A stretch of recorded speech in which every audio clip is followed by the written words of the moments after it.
a permanent increase in food stamps, an increase in Social Security benefits, and the progress towards student loan debt forgiveness. And of course, we're not forgetting about our #1 stimulus, the fourth stimulus check. Will we finally see it in the coming stimulus packages? Stay tuned to find out. But first, I want to say welcome back to all my subscribers. I really appreciate you guys, and I really appreciate the support and you guys always hitting the like button. I can't thank you guys enough. And for those who are brand new to the channel, we cover all things personal finance, investing, cryptocurrencies, stock market updates, and of course, stimulus check updates and stimulus package updates. So if you have not already, hit the subscribe button, join the family, and tap that notification bell so you can join the notification squad and be notified as soon as I release new videos and content. And let's go ahead and jump right in. So this is really crazy, you guys. House Speaker Nancy Pelosi is making some moves in the House, and it looks like she's angling to get both the $1 trillion bipartisan deal and the $3.5 trillion stimulus or reconciliation package done at the exact same time. In a Dear Colleague letter, Nancy Pelosi revealed that she had requested that the Rules Committee explore the possibility of a rule that advances both the budget resolution and the bipartisan infrastructure package. Now, of course, this is mainly to appease both the House progressives and House centrists, as both groups have threatened to tank one bill if the other one didn't prioritize the other. The answer? Pelosi decided to pass both bills together. Easy enough, right? This is all happening soon enough as House Majority Leader Steny Hoyer has already announced the House will return early from their recess on August 23rd. That's next week, guys, and will remain in session until our business for the week is concluded. That's what he said. Pelosi's letter said her approach will remain in session until our business for the week is concluded. Pelosi's letter said her approach will put us on a path to advance the infrastructure bill and the reconciliation bill. And like what we've been sharing, there is a lot to get excited about in this $3.5 trillion stimulus package. Here's a quick taste of the whole thing. George, good morning. After a 14-hour fiery debate on the Senate floor overnight, lawmakers have now passed this budget resolution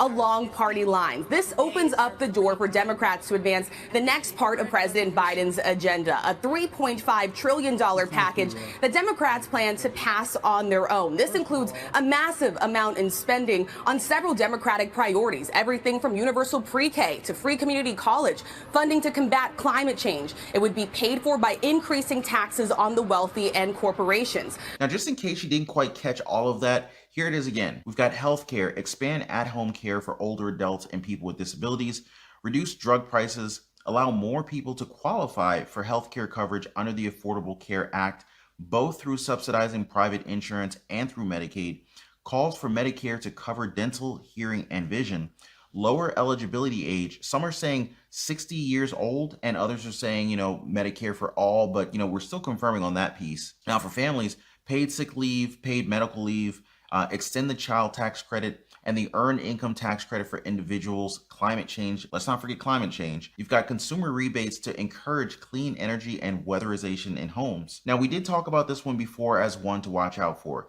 Now, one example we found of a similar program showed moderate income households receiving around 50% of their project costs back, up to $4,000 or up to $2,000 for higher income households. There's also rebates for air sealing and insulating the attic or basement. For moderate income customers, that is a $500 incentive, and it's available per area up to $1,000. Higher income households are eligible for $250 incentives per area up to $500. Now, a tax increase on higher income earners and corporations, something even millionaires and billionaires are actually asking for themselves. Increase funding for the IRS to boost tax enforcement. Remove tax provisions that incentivize outsourcing jobs to other countries. Just weeks before a third batch of stimulus checks started going out as part of President Joe Biden's rescue package. So you see the possible timing of it all? I still say that they're holding back on this fourth stimulus check until we lock in those wealth and corporate tax hikes. It definitely makes more sense to wait for the money to make sure it's there before you promise more payouts, right? I mean, what do you guys think? Should we be seeing stimulus checks come out of these billionaire and corporate tax hikes? I mean, we've already seen how companies like Amazon have been getting generous tax cuts and even tax payouts. So why not the same for the American people? Let me know if this is making sense to you guys. Drop me a comment down below.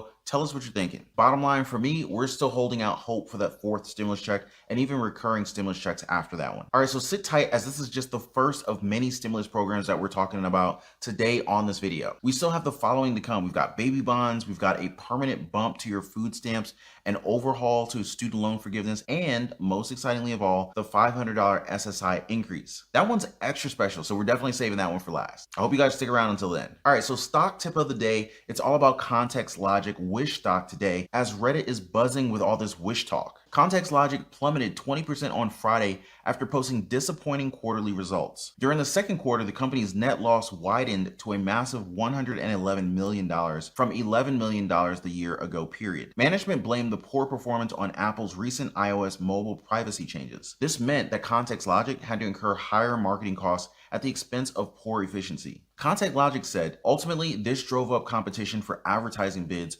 restrained our ability to reach more users, and increased advertising costs for Wish. So what should we pick up from this? Try to stick to businesses that have a durable competitive advantage. Because think about it, if such a simple change from Apple had that much of a negative impact on Wish's financials, the risk would be way too great for everyday investors, including those who prefer to keep the stakes low. I mean, me, I'm not for big risks. I'm just speaking for myself. But as always, I recommend that you invest with caution. You can get your free stocks from Robinhood. It doesn't even require you to put any money into it. All you have to do is sign up for your account for free and you will get free stocks. Hit the link in the description down below. Okay, so back to more stimulus. This time we're talking about baby bonds. Senator Cory Booker is hoping the budget reconciliation bill will also include one of his key priorities, his proposal on baby bonds, which would create a federally funded savings account for every child at birth. Now, his official statement says, in a country as wealthy as ours, every person should have access to economic opportunity and the chance to build assets. That is why I'm urging Leader Schumer to include baby bonds in the reconciliation bill so we can start to level the playing field. Now, I hope you guys are paying attention here. You see how things are being added to this reconciliation bill? In my opinion, it is only a matter of time before you hear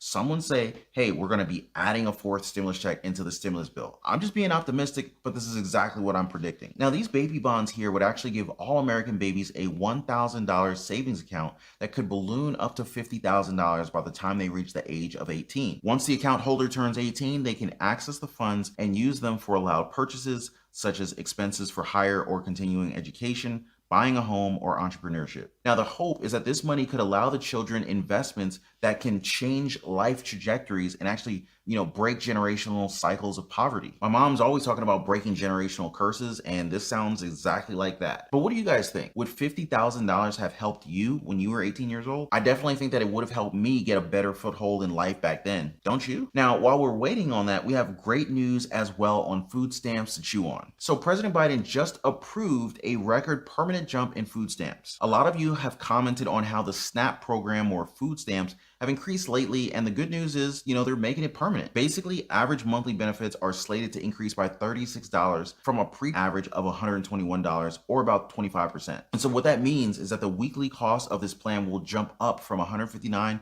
to $193 for a family of 4. They're announcing it officially this week, and it's scheduled to take effect as soon as October. So plenty of time for Thanksgiving. Can't believe I'm saying Thanksgiving. This summer has just blown right past us, hasn't it? Now, this includes 40 million people who will receive these benefits under the Supplemental Nutrition Assistance Program. Now, it may not be as impressive as the other stimulus that we've been sharing, but every good bit of news helps, right, guys? Especially since, according to this, 3/4 of families use their food stamps well within the first 2 weeks. Let's just hope that this small benefit increase will help the money last a little bit longer for you. Now, speaking of money, we're also keeping a very close eye on the Biden administration's overhaul of student loan forgiveness and income-based repayment programs. The Department of Education announced a public hearing schedule that will begin in October for a negotiated rulemaking process to rewrite regulations governing key federal student loan programs. Now, this includes public service loan forgiveness, also known as PSLF, which can provide student loan forgiveness to qualifying borrowers after 10 years or more of employment for nonprofit or public sector organizations. There's also income-driven repayment plans, which allows borrowers to repay their student loans using formulas applied to their incomes and family size. The programs include income contingent repayment, aka ICR, income-based repayment, that's IBR, pay-as-you-earn, that's PAYE,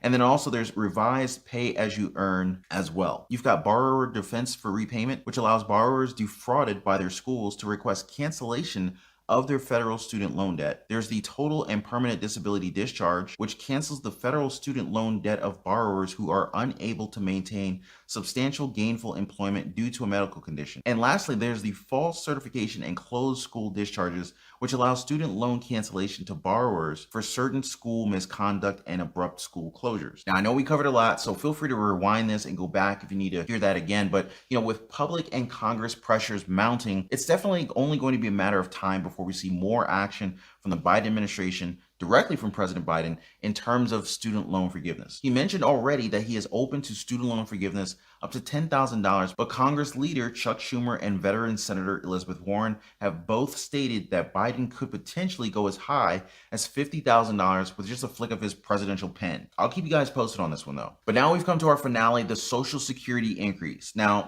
first of all, happy 86th birthday to Social Security. President of Social Security Works and chair of the Strengthened Social Security Coalition, Nancy Altman wrote an opinion piece on The Hill, which stated that Congress should make expanding Social Security modest benefits the next priority immediately after the Build Back Better legislation passes. First and foremost really is an across-the-board benefit increase so that every current and future beneficiary gets a raise. She also explained by saying, updating Social Security's minimum benefit so that those who work a lifetime at low wages do not retire into poverty, adopting a more accurate cost of living increase so that Social Security's modest benefits don't erode in value with each passing year. If you guys watched my video yesterday, you heard me talk about this. Repealing the windfall elimination provision and the government pension offset, which have prevented public servants from receiving their full Social Security benefits. Providing credit toward future Social Security benefits to people, disproportionately women, who take time out of their paid workforce to care for children and other family members, as so many have had to do during this. Improving benefits for those who are disproportionately poor,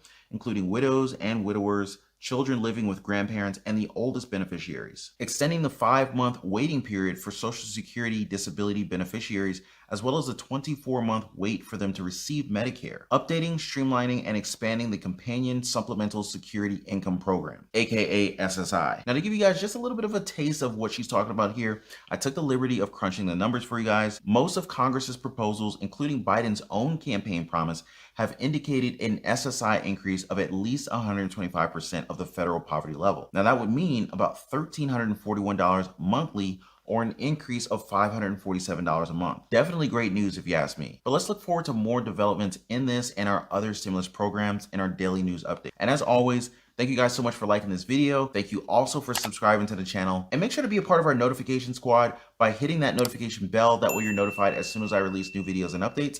And I will see you guys on the next one. See you guys on the next one. See you